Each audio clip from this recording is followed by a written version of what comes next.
नमस्कार दोस्तों, आज के इस वीडियो में हम आपके लिए बसंत पंचमी की दो कहानी और पूजा विधि लेकर आए हैं। दोस्तों, बसंत पंचमी में माता सरस्वती की पूजा की जाती है और सरस्वती माता विद्यार्थी हो, चाहे साहित्य कलाकार हो, चाहे कला के क्षेत्र से जुड़े हुए लोग हों, सभी के लिए बसंत पंचमी के दिन सरस्वती माता की पूजा जरूर करनी चाहिए। मान्यता है कि इस दिन जो श्रद्धापूर्वक पूजा करता है उसकी पूजा कभी विफल नहीं होती है।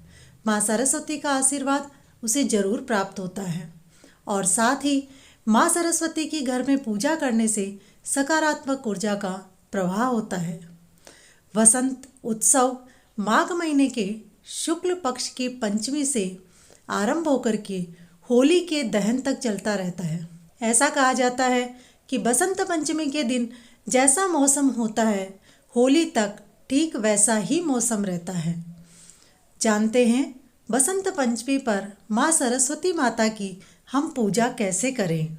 पूजा के लिए सुबह उठें, स्नान आदि से निवृत्त होकर के साफ कपड़े पहने, माँ सरस्वती की प्रतिमा या मूर्ति को पीले रंग के वस्त्र अर्पित करें। फिर रोली, चंदन, हल्दी, केसर, पीले या सफ़ेद रंग के फूल, पीली मिठाई और अक्षत अर्पित करें। पूजा के स्थान पर वाद्य यंत्र और किताब रखें। माँ सरस्वती की वंदना का पाठ करें। बसंत पंचमी 25 जनवरी 2023 को दोपहर 12:34 से शुरू हो जाएगी और 26 जनवरी 2023 को सुबह 10:28 पर समाप्त हो जाएगी। हमारे भारतीय कैलेंडर के अनुसार उदय तिथि मनाने के कारण बसंत पंचमी 26 जनवरी को मनाई जाएगी। पूजा करते समय यह वंदना जरूर पढ़ें।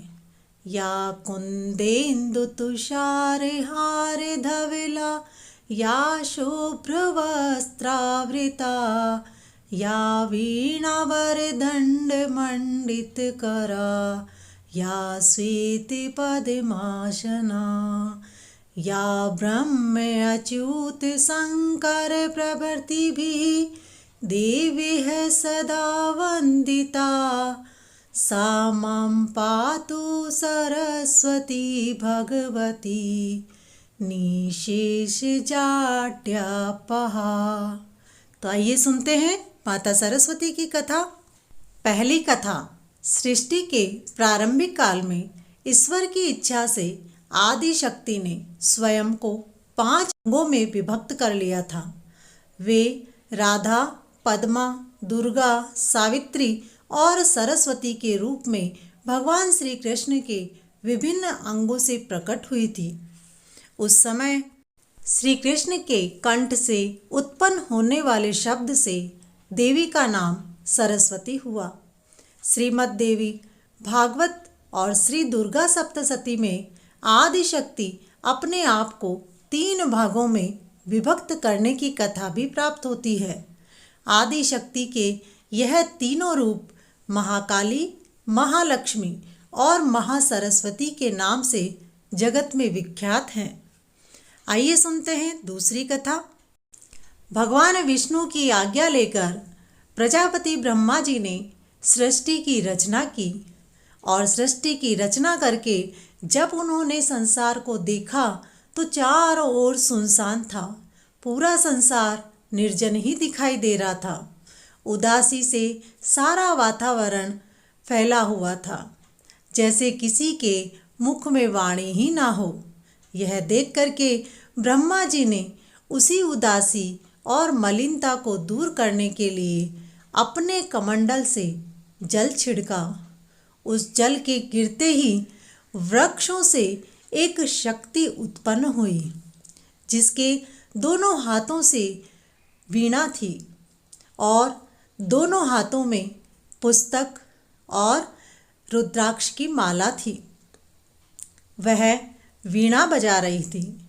ब्रह्मा जी ने उस देवी से वीणा बजा करके इस संसार की उदासी को दूर करने के लिए कहा। तब देवी ने वीणा की मधुर झनकार से सभी प्राणियों को वाणी का दान दिया।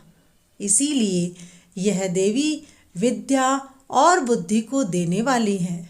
इसलिए सभी को अपने अपने घरों में माता सरस्वती की पूजा करनी चाहिए।